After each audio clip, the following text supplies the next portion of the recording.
All right, so we have almost half the folks in the room today are folks who book artists with a solid showing from other members of the industry. Super duper. We have a second poll that we're going to ask you today, which is, what is the status of your events or shows? And this goes for artists and presenters. I have canceled or postponed one or more. I'm considering canceling, postponing one or more. I'm not canceling unless forced to do so. Please take a moment and answer that poll.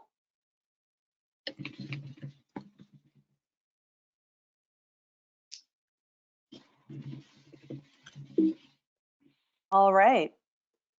Well, it looks like most people are riding in the same boat and have canceled or postponed one or more events and shows. And finally, our last poll, just to get an idea, the earliest I've rescheduled events and shows for is summer all the way to summer and fall of 2021. I'm realizing I probably could have put beyond there as well.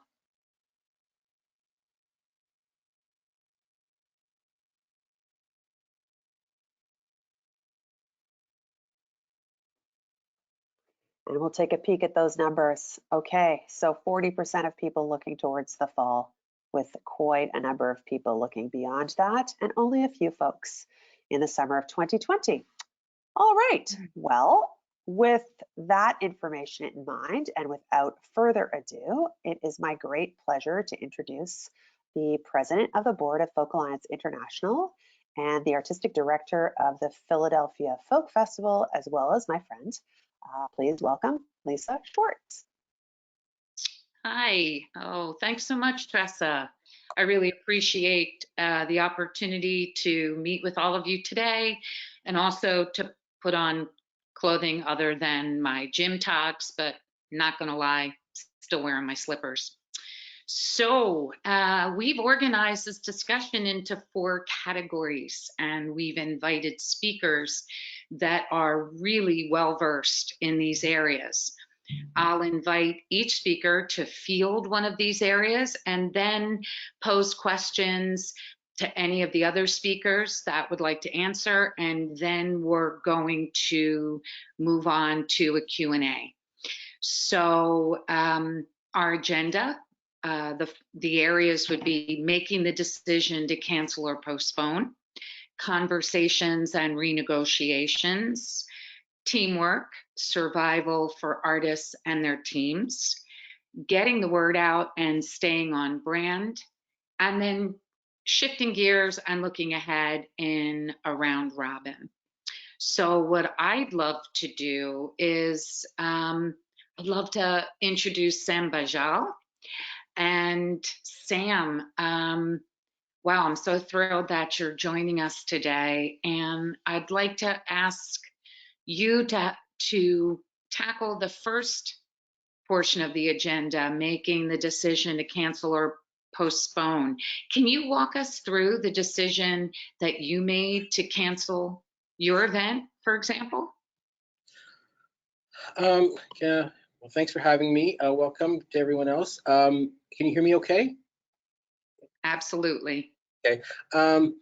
So, I mean, I'm going to go back to what, might seem as an odd marker date, but it was actually right after the NBA decided to postpone and stop their season, which seemed to be the first major thing on the radar or on the map that was like, oh, well, this is happening. And of course, that was March 11th. But leading up to that time, the subject, what I find is unique about the situation is how the clock has accelerated on everything. So around that time, it was like, so we have to think that we might have to postpone our festival, and that was really the terminology that was being used. It wasn't even like, oh, we're not even going to have it this summer or something. It was like, we got to think about what we're going to do here.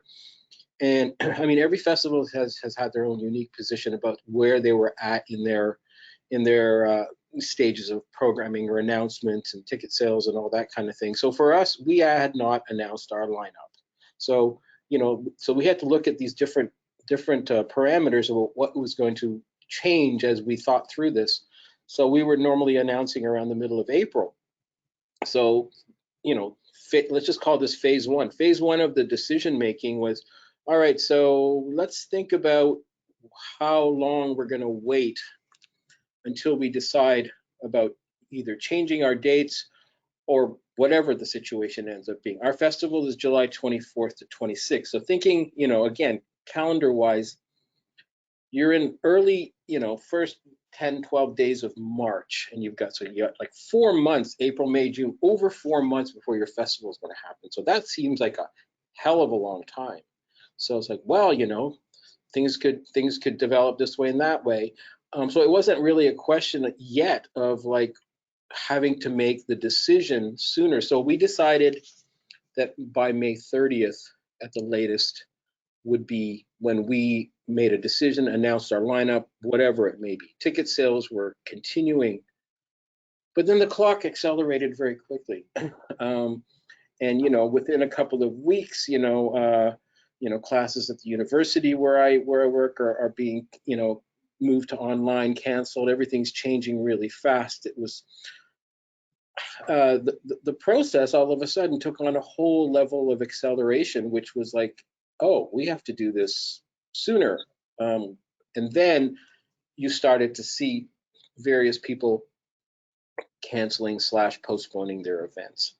So, I mean, it was a stressful process in that, you know, there was a lot of different things that had to be considered. I mean, right at the beginning, you know, what are the first things that we thought about? Well, including like, okay, well, if we don't have our festival, then, you know, we've got all these bookings with artists. So I started reaching out to a couple of agents, and the conversation began about like, hey, you know, what are you guys thinking? You know, it was a discussion that needed to start happening. And I keep saying this, you know, regularly, that there was no reference point here. I mean, you know, we're, you know, sitting there looking at force majeure clauses and all these different things. Well, all that stuff just kind of went out the window as we moved along, because there was really no, well, you know, this is being done because of that reason, and that's what's been done before. So, you know, these are the steps to follow. So a couple of weeks go by, and it's becoming increasingly obvious that we are going to have to make a decision sooner than later. And the May 30th was way too far off. We knew that it was not going to take that long. But there was other things to consider, because, you know, every festival has various people that they're partnered with, that are involved in the presentation of their festival. I mean, beside the obvious ones like production and the artists, of course, that you book, there's also like where you have your festival. Is it on some kind of private land? Is it on some kind of public land? And in our case, it's in a conservation area. So the conservation area has a lot more going on there than just our festival. We happen to be their major event in the summer, and that's our home, and we have a permanent stage there. But there's a whole schedule of activities that would normally be happening at our site where our festival takes place, and all around it, because it's a big park with camping and everything. So the one thing that, you know, all of us have been monitoring is the regulations. And I'm hitting on, like, you know, these are like the flags that came up and the little observations that went along the way. It's like, you know, you're listening to the news daily, you're listening to like the you know, the premiers announced, the prime ministers, and everybody's talking about what kind of legislations they're making. The one thing that was pretty clear to us from the get-go is that we were going to make sure that we had some kind of official regulation that was parked right beside what we were about to do, if we were going to have to postpone our festival or cancel the term, depending on what term you want to use. We needed to make sure we had that right with our decision, that, you know, oh, we're just going to cancel our festival, period. Well, of course, you know, people were starting to ask questions. You know, the media was asking us questions. And I mean, we were giving the logical answer, which was the sensible answer was like, we will do the right thing. You know, that was a given. We're not going to sit there and hold a festival under, you know, when there's a pandemic going on and it's unsafe, but we still needed to have a formal regulation. So tell me, I mean, I'm getting really, I think everybody is getting that this was by no stretch an easy decision, and that there was so much that you and everyone involved with Hillside took into consideration before making the difficult decision. How did you go about communicating it to everybody? Well, once we had after a lot of work on the part of our executive director communicating with authorities, local and regional, when we had the official words, we were ready. We already had everything choreographed as to what we were going to say. And the way it was communicated is that on April 30th, we sent out there's an email list, there's a newsletter, it was done on our social media, it was put out everywhere. And there was a letter written to our patrons, and we have it posted on our website now, that people can take a look at. And I think leading up to that time, I was watching my colleagues, friends and colleagues from across our country, in Canada, like posting their messages, and it was a very emotional time, right? Like, where, you're seeing folks that have put everything into what they do, and, and all of a sudden this is all it's not going to happen. And so I had a lot of support from people from our peer group, and people basically, what kind of things they'd communicate. It was a very personal message. And it was all, I mean, and it was, so you did it through personal contact with your key stakeholders, and then also public facing on your website, and also through the media. And you had, it was circulated everywhere. I mean, there was individual communications sent out to everybody, that was, from like the artists, the agents that we deal with. We've been having communications that we, for quite some time, and I had given them the heads up. I said, I will send you something, but this is officially what's being said. So they knew what was being said to our patrons, so we were all on the same page. I mean, we keep hearing these words, we are all in this together. I will say that for the record, that's what's gone on. And, that's made all the difference. That so nobody, support your patrons, your stakeholders, everybody's with you on this. Yeah, there's been I cannot really say that there's been a single bit of like negative connotations of like, oh, what do you mean? Like in any frame that I can think of. And it's just like, we all got to deal with this. And the patrons, of course, they're understanding. We've given them the options. Every festival has had a different scenario and what options they're giving, but most of them have certain things in common. Like, you can either keep your ticket for next year, you can ask for a refund, and there's also, we have donation realities going on these days, and people are being supportive. Wow, I'm really happy to hear that, and I can sense how difficult that was, and I appreciate you sharing that with everybody. Thanks, Sam. You're welcome. Next, I'd like to direct question to Baron Ruth. Baron, is you're on the other side of the conversation. So, Baron, can you walk us through a typical cancellation conversation from the perspective of an agent? Sure. Hi, everybody. And well, first, let me say there is no other side right now. And excuse me, I have a little bit of sniffles going on. Well, can we turn the clock back to early March? And then we as an organization decided to go home sometime like March 9th, when we started canceling. Mostly tour dates occurred in the month of March, although there was a festival in North Florida that canceled.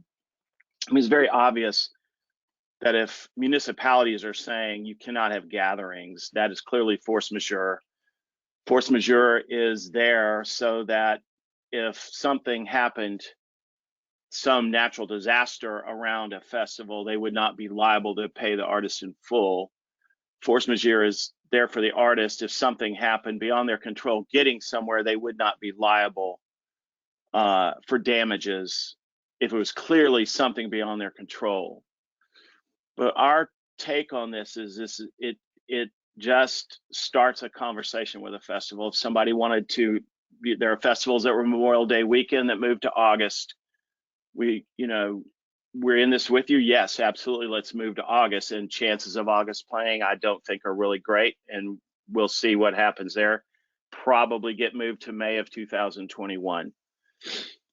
So it was very obvious to us that buildings were going to cancel and festivals through, May or June were going to move, and then they started canceling and they started moving. So, we can't do without artists. Artists are the reason we're all here. We can't do without presenters. I mean, we could have all the great art in the world if there's nowhere to present, what are we going to do? Go find a new career, right?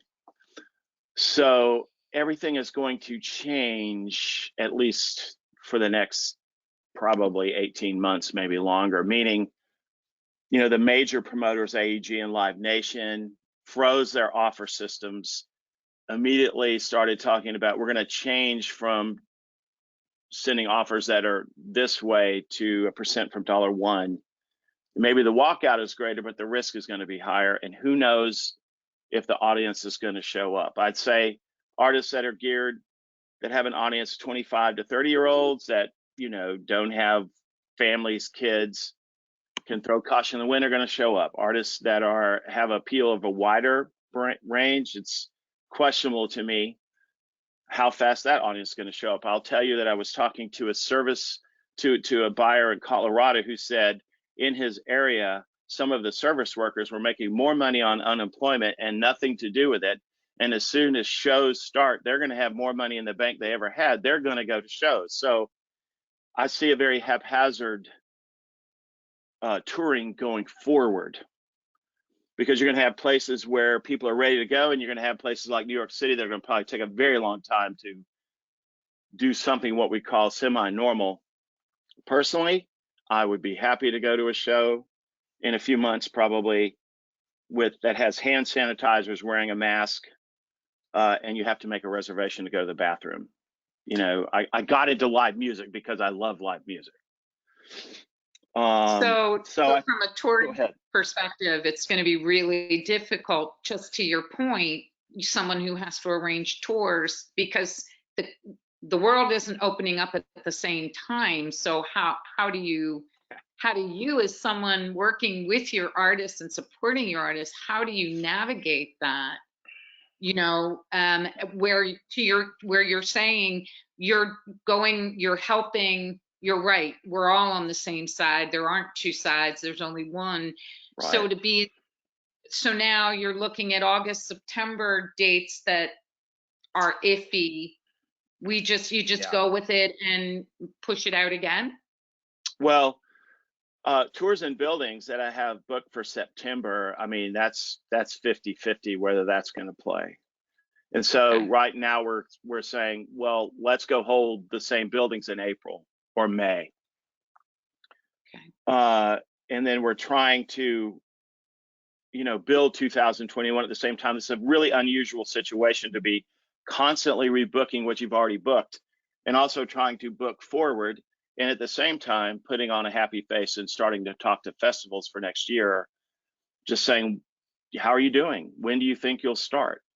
A couple of things that I think are critical is a lot of fests, I don't know about, your own experience, but a lot of fests use Ticketfly as a ticketing agency. A lot of independent festivals do. Well, Ticketfly stopped sending what they call their weekly drop, which is a draw against tickets you've already sold. And so I think that caused a panic. That might have been the first thing that caused some fests to say, we need to time out here and figure out what we're doing, because I can't send deposits on time, because Ticketfly is not going to release my money. And I think perhaps not having ever operated a festival, I would say most probably operate that way versus taking money out of the bank or a loan or et cetera, however they're funded. And everybody's funded differently and everybody has a different set of rules. So that caused a reschedule. Going forward, we're going to ask about safety measures. In other words, all right, take one of the greatest festivals of all time that I represent an artist, he's the host, Delfest. There's a pit where about 500 to 1,000 people crowd way up in front, and then there are lawn chairs, but it's this great big field that you could put 5,000 more people in. So we're going to ask Fest, are they going to, you know, create grid lines? Are they going to eliminate pits? Will the artists be able to walk off the bus, walk onto the stage, play their set and leave? How are people possibly going to do merchandise going forward? Probably one or two items, and then here's our website, go buy here. So safety will be critically important because, you know, we're going to ask the artists to go out and mingle with people. They have families and they have concerns and they have safety, and there's varying degrees of what they believe their next behavior should be. So that's a great thing that I'm sorry, Baron, you triggered a thought for me. You know, there's going to be all new rules. There's going to be all new rules moving forward, right? Well, get this. Artist goes and plays a building, right? Walks into a building that hopefully was disinfected that day. Let's assume that a large building will be able to be a third capacity. So there's still 1,000 people in there. They're talking about wearing disposable clothes or throwing their clothes away after, before they get back on the bus. In other words, they're talking about just stripping down, leaving all the clothes, and get on the bus and go to the next destination, and starting to think like, does the crew wear disposable clothing? Things like that. Because remember, this is a... How about digital, Baron? How about digital? That's, I mean, well, where are you with that? Well, we represent artists that play live to audiences and live touring. Their manager and the artist can sit at home and design a stream that they get paid directly. We're not negotiating with a building. We're not performing any of our regular functions. So far we have said that is up to the artist and the manager. That's not something we believe we should get revenue off of. We're taking good care of ourselves. We will be around for the very long haul. So we're letting them do that. Here's another thing I think would be highly critical. Anybody, most independent festivals, meaning, you know, I assume Philly folks started by a single individual years ago. You know, a couple of people started Newport Jazz in the 50s, right? We're going to have to gauge their financial viability. We've had cancellations where the people are moving for next year and they willingly sent us deposits for next year already. We've had cancellations, they've asked for the deposit back, we've sent the money back. Going forward in 21, we may ask questions about your financial viability because, you know, we need to ensure that the artist can get there, play the show, and get paid. And that'll be a very flexible conversation, but we may ask people that are rescheduling for next year to send a deposit by the end of this year. Everybody's funded differently, et cetera. I'm going to put a pin in it there just real quick. And I thank you. I mean, because that's a subject I think we could put an entire webinar together for, but you've really given us a tremendous amount to think about. And I want to make sure that we get to talk to Michelle Szeto, who has graciously agreed to look at our third section, which is survival for artists and their teams. Michelle, can you tell us how the pandemic cancellations have affected your team and the way your team works with artists? Yeah, you know, we had to, so I have a couple of artists. One, we canceled the tour outright. And then we have one that we've been postponing. And so originally the tour was supposed to happen in May. and then we pushed it to August, and which, like, in hindsight, the thought that we thought August would be ready sort of seems naive at this point. And so what we're doing now is we're basically looking at that same tour and moving it to April 2021. And we're just going to cancel the tour in August and just announce a new tour for April. And part of that thinking was we just really didn't want to hold on to people's money. So for the sake of the fans, we felt like the right thing to do. And even though the ticket prices aren't high, they're about $25 to $30 ticket prices across the country. But at this point, we originally had put the tour on sale in December of 2019. And so we felt uncomfortable between the band and I to just continuously hold on to people's money, especially when people losing their jobs and everybody sort of struggling. And I think the thing that has been really wonderful for me and for the artists that I work with is we've really focused on fans in a way that I don't think that we thought about fans in this, like, what's typically a very transactional relationship that we have with fans, where we put out music and they stream it or they buy it, or we go on tour and they buy our tickets. And whereas, like, it's really pivoted to, like, what can we do to also make fans feel, you know, give them some levity or give them some joy right now, and what is our role as, you know, for me as a manager and for my artists, what they can contribute to fans as much as we're asking fans to contribute to us. And so it's just been really inspiring for me and really sort of reassuring about, like, the artists that I work with who were very much on the same page of feeling like fans have to come first for us right now. So, you know, these are the same people. And you know, philosophically, I sort of struggle with live streams and monetizing live streams. And I think there's, like, a way to do it well, and there's a way to burden our fans. And so we've had a lot of internal conversations. You know, I think that, again, I'm fortunate where my artists don't need to monetize live streams at this time. And so we've just been really careful and selective in making sure that whatever we're asking of fans, that we're also giving them something in return. So, for example, what we're doing is with our tour that we're inevitably going to cancel in August, so we're actually canceling our US tour and our European tour, which is basically like 12 weeks of touring. That would have been from August to September. And so what we're going to do instead is we're working with all the promoters right now, and our plan is we are going to do a live stream, but it's a pay what you can donation for a charity of our choice, which specifically one of my bands supports Voices of Our City in San Diego. And so what we're going to do is we're going to reach out to all the ticket buyers through all the promoters, and everybody that bought a ticket will get access to this live stream. And then I'm working with a promoter in the city that the band lives in, which is Toronto, and we're going to actually have the band perform a concert on this in this venue stage. And so it has, like, production value, and it sort of, like, is a special sort of exclusive moment. And so that's, like, our give back to, like, thank you for supporting early. Thank you for having bought tickets.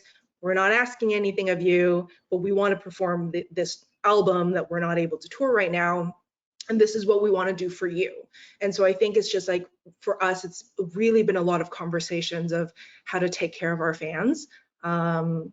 And it's great. It's great to be in a position to be able to do that. And it's great that sort of, like, our values has sort of, like, really affirmed that for my artists and I. That's amazing. So I love what you said about it redefining the relationship between the artist and the fan from a transactional based. And have you been getting feedback that you can share, you know, from the fans? I mean, is this deepening it? Is it widening it? Is it doing both?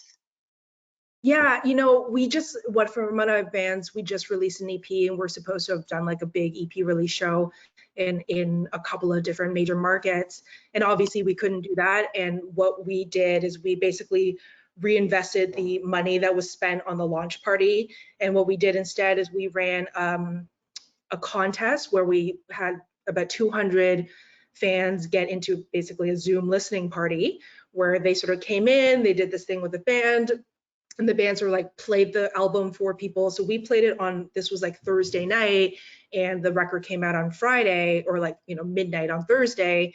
And so what we did is we sort of like took this money that was supposed to go into running these events, and we actually like pulled 200 winners. We had about 1,000 entries. We pulled 200 contest winners. We went and brought like 200 party packs, and so we shipped out 200 packages of like merch items and candy and just like swag items. And so everybody who attended the Zoom party had the same party pack, and we created like a virtual background on Zoom, which you can do so that everybody was given the exact same virtual background.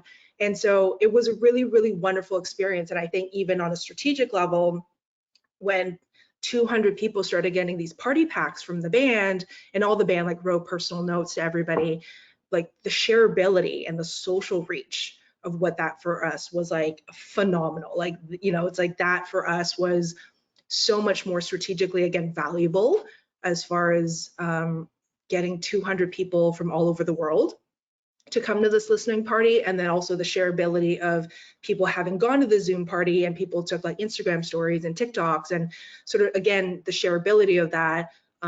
It ended up being our our highest stream day in the band's career.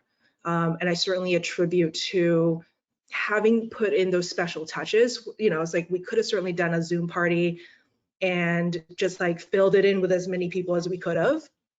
But I think that it's because we put in these special touches of like party packs, backgrounds, like, the specialness and then sort of the uniqueness of the event made everybody feel really good to be a part of something really special. And so I think both like strategically and in terms of like fan development, it really couldn't have been a better way for us to do the EP given the circumstance. So is this something, I mean, personally, brilliant. And I would love to have participated in something like that from the other side. And then as a presenter, what that says about the core values of the artist and the artist team is volumes. Is this something you think you'll employ moving forward when the seatbelt sign comes off and we're allowed to move about the planet? Yeah, I think that's a great question. I think so. The reality is, had we done the party, we would have maybe had 150 people in Toronto, New York, LA, Chicago, San Francisco. But instead, we got 200 people from all over the world. And I think, I was really excited that we had somebody from like Roanoke, Virginia. It's like that person never would have gone to our EP listening party. So it's like, of course, we strategically take care of certain markets because of its value, its media value or whatnot. But I think like those events tend to be very industry driven and they still have value. But I think as far as like taking care of our fans, the person who lives in Oklahoma City is as important to us as the person who lives in New York City. So I would say like the Zoom party was far more stressful than doing like an actual live event. It was very, very stressful. It was just because we've never done it before. So it was like we were trying to figure out the technology. We're trying to figure out, and so it was kind of expensive because I screwed up a bunch of times and got technology that wasn't actually necessary as I worked through it. So it was a wonderful learning process for me. But yeah, I think we would do it again. And I think, as far as we also want to make sure that we're working with our promoters. We're limited to where the band lives and where the artist lives, and that's the promoter that we can right now work with. So I'm really looking forward to doing this live stream that we're going to work with our promoter on record in Toronto, and we're sourcing a venue together, and they have the capability to run this event for us. And it's, but the agreement that we've come to is until public officials allow for more than 10 plus people to gather, we won't do it. But the moment that sort of restriction lifts, the idea is that we're going to do this event together, which like there will be no audience. It's just like 10 of us between the band and the crew can show up and do a live stream of a concert to make up to all these people that have bought tickets. Because I think, certainly we could have done like a live stream on Facebook in the band's rehearsal space and done the sort of the same thing. But I'm not interested in doing that ordinary thing. Like, I want every occasion to be special. And so if it means I have to wait 3 more weeks because I can get into the venue that I want to and have the production value that I want to, I think the end result is just going to be better for the fans, which I think each thing has to be special, and people who are just like being reactive right now, I think they're going to pay for that later. Oh, phenomenal. I definitely want to talk to you offline about that, because I'm so interested in how you got there and the reaction, and I'm thankful of how you have positioned this. So I very much appreciate that.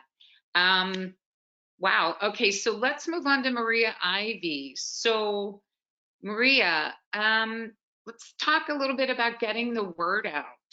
How have you and your clients navigated the publicity around cancellations and postponements? And is there very specific lead time that should be given making these public announcements? Hey, yeah, I'm going to take that in two parts. I think it's important to remember, you know, we work with many different festivals of many different sizes. I think it's important to remember that there's not a one size fits all when it comes to getting the word out. How we handled cancellations in March is much different than how we handle them now. I think that's also important to note. In March, it kind of felt like the Wild West. You know, you're getting mixed reports, mixed feedback from county commissioners and the governor, and who actually makes the final say. That was a very confusing time, but you know, moving forward for 2020 festival season, it's pretty clear to me that most festivals will be canceled. Communication wise, again, not a one size fits all approach. I find leaning into your usual narrative for your festival is really powerful here. So, for example, you know, with our festivals, we use a lot of language such as us, we, together, fans together. That's something we've been leaning really, really hard into right now, and it's been effective. You know, all across the board, I think all of us agree that we are truly all in this together, and fans feel a part of that too. And it's important to acknowledge that and to acknowledge their role in it. So a press release, I think an effective one could be something where your direction on how to get tickets back or pay them forward or give it to as a donation, that all needs to be clearly laid out, and expressing your thanks for both their attention to the matter, expressing, you know, your wish that this could happen. You know, no one's excited that a festival's canceling. Putting a bit of humility into your official language is really helpful. And I think when we have a festival director or a spokesperson that can say in a very thoughtful, human way, like, this is tough right now, you know, we're in this, we're taking care of you. I think letting fans, attendees, artists, staff know that their safety is the utmost importance. That should be a highlight of your messaging, because it is truly, like, if you're canceling, it's out of consideration for others, and making sure people understand that this was not an easy decision. And this may sound, you know, common at this point, but in March we were like, how do we effectively let people know that we're canceling, not because we want to, but because we have to, and it's the right choice to keep everyone safe.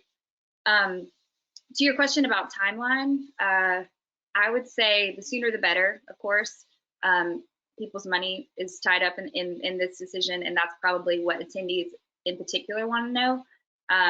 We sort of have a chain of command, or we try to implement a chain of command for our festivals where, you know, internally the staff makes the decision. We have a call where we ask no one to speak externally until the official statement's been made. Of course, we let our artists and our brands know. They're kind of like the next wave of information. And then once we know for sure how the refund process works, or the donation, roll it forward, etc., then we make the announcement as soon as possible. You know, at this point, sending a press release about another festival cancellation isn't necessarily effective or needed. We rely really heavily on socials. Again, using a quote from someone on behalf of the festival is key. I like what Sam said, pairing it with a decision from the governor or the CDC or whoever, right? Backing up your decision with state mandated orders has been really effective for us too. One of our festivals, in conjunction with their cancellation, they live streamed the county press conference, where county commissioners were discussing the reason that they're shutting down gatherings. That gave our attendees a little bit of insight into it, which is something that I thought was effective. And then we summarized it for people in a press release. That was early on. That was for a festival in April, but I found that to be useful. Just I think using the language of we're in this together, a clear tone, but one that stays human, has worked well for us. I appreciate what you said about, the March being the Wild West. I mean, I can recall conversations where people said, we can't even think about that now. We didn't even know about this virus 3 weeks ago, and our event isn't fill in the blank spot for 5 more months. So I very, very, very much appreciate you, underlining the fact that the message really needed to be congruent with what was going on, and the information that the world was receiving. Are there like some creative pivots that you've implemented or you've seen in publicity that you'd be able to share with all of us? Because this is a time where I think the way, and you're known for your creativity, the way information is delivered is very often as important as the information itself. Yeah, I think there's a couple, some of our festivals in particular have done a really stand-up job of keeping content coming. And I know it's a content game right now, who has the most. Festivals tend to be sitting on a mountain of it. I would say now is the time to utilize it. One of our festivals, on the weekend of what would have been the event, they broadcasted a past year that was special in particular to them. It was the last year that their founder played. That was on their Facebook. They made it as much of an event as possible. Now, did it replace the feeling of being there? No, but it was a way to say, hey, if we can't all be together, let's be together. At least in the comments, that was good. I've had, we worked so far in advance, press-wise, setting up features and interviews and print pieces to run around the time of the event that, in some cases, we went ahead and had those pieces run. So for Merlefest in particular, we had done this really cool feature where artists listed their favorite kind of like old time musicians or songs that got them into bluegrass or Americana. And that was partnering with Garden and Gun magazine. We were so excited to have them cover. It was our perfect demographic. We were really excited. And we went ahead and had that piece run because, first of all, we didn't have much control over it because it was already in print, but we did have the online portion go as well. But, something like that, sure, the festival is not happening, but our brand and our narrative is still represented. And those artists and their love of music and what got them into bluegrass, that doesn't stop when the festival stops. So finding ways to creatively continue to talk about music and your festival and your region and whatever it is your event's bringing to the table, I would encourage you to seek those ways out. I found that was a really fun feature, both for me to read, and then I got a lot of feedback from artists and just from fans in general. They loved it. Hearing why Billy Strings got into bluegrass, or what song he can't wait to play, or whatever it is, it was helpful, and it not took our minds off of it, but gave a little bit of happiness in the midst of a really dark time. Some of our festivals pivoted very quickly to online, which was again sort of felt like the Wild West. Luck Reunion in particular, they were one of the early cancellations in March. They pulled it off a broadcast called Till Further Notice. It was incredible. Over 2 million views. I mean, how they did it, I'm still amazed. Like, that team is magic workers anyways. But they pivoted very quickly. We got the word out. We did as many interviews as we could about it. And then afterwards, when it was deemed a success, it was also for charity, so we were raising money. They did a bunch of interviews with Polestar and other industry trades about how they did it, what technologies do they use, how they make that decision, how they get all these artists, how they get Paul Simon in Hawaii, like crazy. But we made that also a talking point because it was cool. It should be celebrated. That brought a lot of joy to a lot of people and also raised a lot of money. They are lucky to have a video. They're pretty well versed in video production, and they have a couple people on their team that have a background in that. So it was an easier pivot. But if there's ever an opportunity to do something like that and do it well, as a festival, your brand it could be really helped. Okay, that's awesome. I'm really I'm heartened to hear all the positive feedback that had from each of you with how you've collaborated, cooperated, working with events, working with festivals, working with your artists, working with fans, working with stakeholders. It's really, you're right. It's an incredible time. As we're moving to shifting gears and looking ahead, as Tressa said at the very beginning, I'm the festival and programming director for the Philadelphia Folk Festival. And I wanted to just really briefly share, this is our 59th consecutive Philadelphia Folk Festival. So we have the honor of being the longest continuously run musical event in all of North America. We've never taken a break. So for the nonprofit board of directors to make a decision to cancel was absolutely impossible. I mean, the agony on their faces in every go-to-meeting call as more and more information was coming in, consulting with epidemiologists, consulting with the governor's office, consulting with local and officials, and it just got to a point where we couldn't get anyone to say, sure, mass gatherings. Now we have 12 to 15,000 people that attend per day on a minimum. Mass gatherings of those sizes are going to be okay. And to, Baron's earlier point, the artists, I had an artist call me personally and say, Lisa, it's been my bucket list for my band and I to play your festival. And no matter what happens, we're not going to be there, because I couldn't live with myself if my fans came and somebody got sick. So that was a very sobering thing. So what the Folk Song Society did is we hired a company that is writing bespoke code, and we have created not like throwing a live stream up there, but an actual online virtual fully experiential multi-stream festival. And it doesn't exist anywhere. They've looked to find code with a platform that they can build off of, and they're having to write it all for us, and we're thrilled, and we're hoping that it'll be something that will continue to captivate the spirit and the culture of festivals in general, and our festival in specific. We did our press release yesterday. As Sam said, he didn't have anybody come back to him with anything negative. The response has been overwhelming. People have been amazing.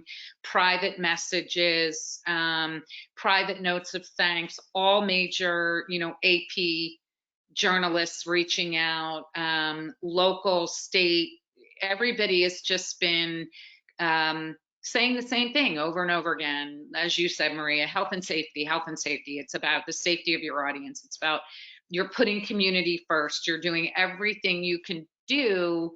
And while it's devastating for everyone involved with an event, same thing, we're a nonprofit. We are in a very small community. They rely on our coming in. They rely on our being, a fiscal partner with them. We rent a private farm, all of those things. And we just had to say, do you know what? Nothing is more important than the health and well-being of our folk family. And this is what we're going to do. And we're going to invest in creating this framework, and it will be available globally. So anybody that has internet bandwidth, you can, anywhere in the world, it'll be available. There's no limitations. The company that we're working with is, I think, now consulting to the NBA to help them figure out how to bring their players, the games, to people, since they can't have audiences in the stadiums. So this is a company, Mountain View Staging, that is really well versed in doing very high level virtual experiential conferences all over the world.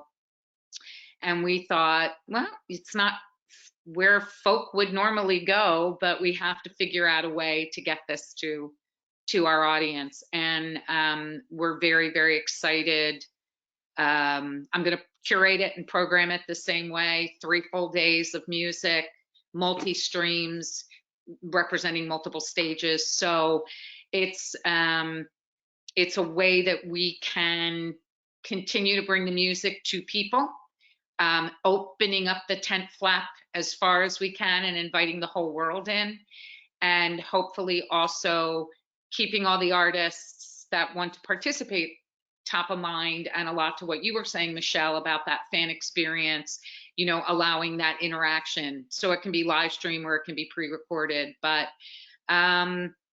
you know, it's amazing what we're all having to learn to do in, you know, in where the world has put us now.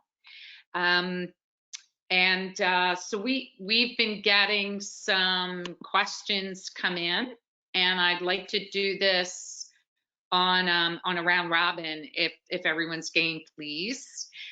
So here's the first question. As we look ahead to the 2021 season and beyond, what changes are you making to prepare for the radical shifts lying ahead? Who'd like to go first on that one? Ooh, good pensive faces there. Come on, Darren. Well, I mean, a radical shift would be we're being pulled in that direction. So we wake up every day and say, am I going to radically shift, or am I going to be pulled into radically shifting? Because one way or another, it's going to happen. Okay. So my initial impression was small buildings will come back quicker. And now I'm not 100% sure about that. So I'd be an artist that sells 1,000 tickets in New York City. I'd be looking at holding, 300 cap, 500 cap. The other day was suggested perhaps going to one night in Asheville, North Carolina. Maybe they want to go for 3 in a smaller room and not have to move around so much. Maybe we'll see less bus touring. Maybe we'll see a lot more cluster touring. Even artists that could sell a few thousand tickets. Even the big arena shows are probably going to move down so radical shift for an agent would be holding rooms at every size. For some agents, a radical shift would be, how are you doing? When do you think you'll come back next year? How can I help? For some, not all, and for me, that's a radical shift some days, especially after 4 o'clock in the afternoon, after everything's just been like on top of you. Sometimes it's hard to be like that. So it'd be lean on your relationships. Lean heavily on the relationships you've built for a very long time. Okay. That would be, that's not a radical shift thinking, but it might be in behavior, right? Because we all have relationships that have gone for a very long time, but do we make a conscious effort to go out of our way to nurture them? That would go towards the artist, it would go towards my own team, it would go towards venues. Sometimes I fail miserably at that, and sometimes do okay at that. So I get that, definitely. Yeah, hey, so put the values into action. Okay, well, core Lean on your values, put them into action. Okay, cool. Let me pivot now to Sam. What do you see as changes that you're gonna have to make for your events, for your festival, to prepare for, maybe we can take the word, maybe it's not considered a radical shift because we've been making so many changes, but what do you see that you're gonna need to do, or that you're gonna want to do? Our festival presents a winter festival in February, and we also co-present and present small shows during the year. And these are in smaller venues. So if I'm going to look into that time frame of those types of events, there's stuff that's scheduled in November right now. in like 300 capacity rooms, like 3 or 4 shows, and it's like, I don't know if they're going to happen right now. I can't seem to be honest, I cannot get my head around yet this thing of like how we're going to control the experiences for people so that they're safe. Like when just to go backwards for a minute, like when we were thinking of what there was people asking us in the early phases of when we were talking about cancellation and stuff. Oh, would you consider having a safe version of your festival this summer? And I went, what does that look like? What, we're going to space 6 feet apart in front of the main stage and in the tents? Like, I mean, I just could not fathom the concept. It was just like completely the opposite of what our festivals are, right? Like, I mean, the whole nature of the gathering is to be with people. And if you're doing, you couldn't get my head around it. So now, of course, things have progressed. And there's way more discussions and all kinds of guidelines and things coming about how you might have to do your event. So let's say that somebody said to me tomorrow, guess what, 2021, your summer festival, there's no way it's going to happen the way that it's happened now, in the past. You better start thinking about very distinctive plans on how you're going to execute this event. I think I will cross that bridge when I get to it, because this is still not gelled yet. That's basically how I'm looking at it. Okay. Michelle, you gave us such a brilliant idea of your fan base development. And I asked you the question if you thought you were going to keep that going, but are there other changes you are making in your role and in what your team is doing to adapt and more than that, to actually leverage the changes that are coming or that are here? I think I'm going to pivot the question a little bit to something that's like just really top of mind for us right now, which is our release cadence, as far as like how we release music and the tone that we release music. And for all of my clients, like we were supposed to have released a record in September this year, and for another one, it was supposed to be February 2021. And so really without touring, it makes it really hard, because of course we all know it is an important component to the release cycle.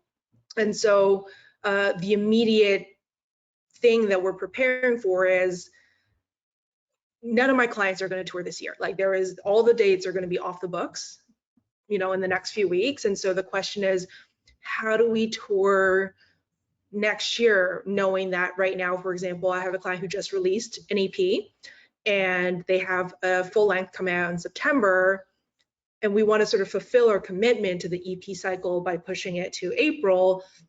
But then how do I tour a record in September? I'm not going to play the same markets probably within 6 months of each other, especially when we already know how busy the road is probably going to be. So we're trying to figure out different ways to elongate our campaigns. We're thinking about layover tracks to sort of like just build a little bit of space before we start releasing records. And I know for me, all of the agents that we work with are obviously incredibly patient right now, but they also don't feel comfortable booking things, not knowing when a record is coming out. And I can't really make that decision until I know when the band can go back in the studio. And so, that for us is the hardest and biggest preparation of trying to figure out how do we make 2021 great for us without knowing when we can do anything. So, so our solution right now is all of my clients are going to do what we call layover tracks. And we're just going to hang tight on starting to release music. And I think for us on releasing music, because everybody's being so sensitive and of course like careful with their tone, I have clients who are nervous about over promoting on social media right now. Like, I have a band that has like, 6 million streams on their EP that came out in a week, but they're really careful about not talking about that because it seems inappropriate. And so those are all things that we're having to think about in conjunction of knowing that we're going to be having to work in this climate for the next 18 months. And I know none of my publicists, my radio people, my agents, nobody can do anything without me giving them more information. And as of right now, I don't know what information to give them. So it sounds like flexibility and patience is, and quite frankly, grace is the key. Yeah, that's a great pivot to you, Maria, because it seems that this time communication is really critical path. I mean, not just when, how, tone, language, lexicon. What are you doing to prepare for these changes in our industry? Well, it's hard to prepare for what you don't know, but as we all said, I think, especially for festivals, I'm imagining different security protocols, spacing, sanitary, etc. I would imagine we'd roll that out somewhat similar to how we roll out security changes. We went through a massive security change with one of our festivals last year in terms of entrance and exits and what you can bring in and what you can't. And everything I've learned from that is the more specific and the more to the point you can be, the better. The reasoning is because it's for your benefit, it's for the safety, just like we were talking about the reason to cancel a festival, making sure fans know that they are the priority, our artists are the priority. And you're right, it's communication. It's, can you get the message to your attendees, to your staff, to your artists in the most clear and concise way where they still know that you care? Don't be tone deaf, right? That's like a big thing I'm sensing right now. You see a social post and you think, ooh, that could have been said better. It's not what they said was wrong, it just could have been said better. Yeah, it's hard to say exactly how I'm gonna shift until I know what the shifts are, but you know, leaning hard on the same principles of being concise and speaking directly to the people in a voice that feels familiar and calm and educated. I think that's the best that we can do at this point until we know more. Okay, that's great. We've had, and forgive me, I'm gonna scroll over here. We've had a couple more questions come in. So I'm gonna, okay. This is, what kind of refund percentages are you seeing from people versus having their tickets roll over to the next year? So that's probably, I don't know if that's something, Sam, you can speak to, or you might not have that number at this point, but do you have that? We are, I mean, you know, again, every festival has a different kind of rollout. But, you know, with regards to our festival, most of our tickets sell once we announce our lineup. Okay, so we hadn't done that yet. That said, we had, you know, over the last few years, we have been selling tickets since, like, you know, the previous festival happens. So I would say that we're roughly getting around 25%. Okay. Request for refund right now, as of this time. Yep. Yeah. Okay. Anyone else have anything? No? Okay. How do booking agencies and artists maintain a constructive and creative conversation with festivals and venues, knowing the stressors presenters are under? That's for me, I take it. Well, I mean, yes, no, I mean, but Yeah. I think, like I said, you're in a position to answer it. Yeah, like I said, you know, if there was ever a time to be, you know, kind and direct with kindness, and understanding that we all live in an ecosystem. It's a circle. It's not a straight line. It's an ecosystem. We really can't do without each other. And not everyone's going to be fixed, you know, financially able to weather this. So I think the fest lineups, the fest landscape will change. And again, most independent festivals, and there probably is no such thing as that all festivals started as some level of independence. They did it for the joy of music. That's why they did it. They did it because they love music and they wanted to find out how to put it on and then make something great happen. So I'd say we have to go lean back on that idea that why are we here? What is our why? Do we understand what our why is? Let's move to the how. And so that's a wide open discussion, but I think it's going open-handed, you know, openness and willingness. And I wanted to just, this be kind of a compliment to Maria, but I know her to be very focused and disciplined. She may not know what the answer is today, but when she does figure it out, she's going to be very focused and very disciplined about it. And those are incredibly key attributes to survive something like this. Clear, calm, capable responses. Focused and disciplined. Focused and disciplined. Yep, excellent. Okay, and we have another one that just came in. How are you servicing your sponsors and partners with a digital event? Are they okay with their money going to an online event? I can speak to that a little bit. It's a whole new conversation. I don't think it's fair to assume that just because they want to sponsor the event that they definitely want to sponsor your live stream or your rebroadcast from the past year or whatever. I think it's worth the ask. You know, if they've already set aside the money, you might as well start the conversation. I think it should be you should be very clear in what to expect from it. If you have averages based on other live streams that you can share in terms of how many views or comments or whatever, how much money you've raised, that kind of stuff is useful, but it's worth an ask. I don't think it's guaranteed though. You're talking about two totally different ways for them to get in front of an audience. So if it's like a water company, you know, those attendees would be drinking your water versus just seeing its icon on your screen. That's a very different level of interaction. And yeah, just a thought. Okay, I appreciate that. Michelle, what's the silver lining? I think the silver lining is that we can't be on autopilot, and I think that's really exciting. I think that, you know, and I certainly speak for myself as far as the routine and the template of we put out a record, we tour like this, and then we do this, and you know, and I think that this is challenging us to be more creative and to be more thoughtful. And I think, again, like I sort of go back to the fan development. So I think the silver lining is that we're thinking about fans in a way that we've never thought about them before. And that's probably not right, you know, and I think the way that we are thinking about them now is a way we should treat our fans, you know, and I think that's the silver lining is I think that people will have a deeper appreciation for people who have supported them. And I think that's really exciting. So that's my short answer to that's the silver lining.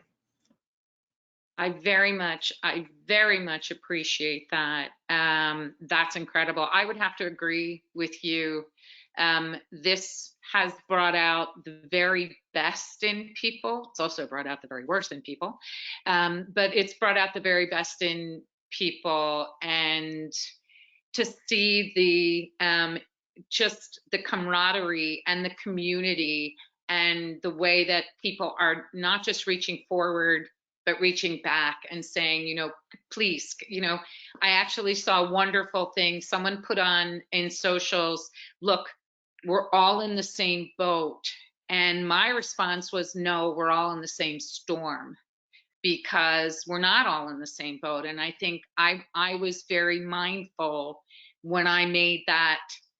For me, that was the silver lining, becoming much more thoughtful and taking a really good look and seeing, you know, not everybody can swim.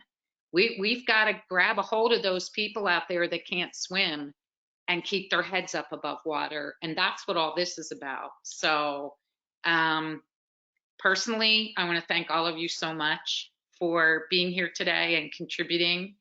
And I love all the feedback, and I love hearing everything that you guys are doing. And I think our fearless leader there, Tressa, is gonna help us work our way out of this gracefully. Indeed. I would like to thank everyone who's attended for joining us today for this webinar presented by Folk Alliance. We hope that you found the ideas presented here useful to you. A huge thank you to our esteemed panelists. I can hear everyone clapping at home. Lisa Schwartz, Maria Ivey, Baron Ruth, Michelle Szeto, and Sam Bajel. Thank you so much. There's been so many questions in the box and so much positive feedback. There will be this webinar, the recording and a transcript of the closed captioning will be made available tomorrow. And I've dropped that link into the chat box. Please do take a moment to provide feedback about today's webinar by responding to the brief survey that will appear when the webinar ends. Stay safe, stay connected, stay hopeful, community, and we will see you all next time. Goodbye, everybody. Thanks a lot.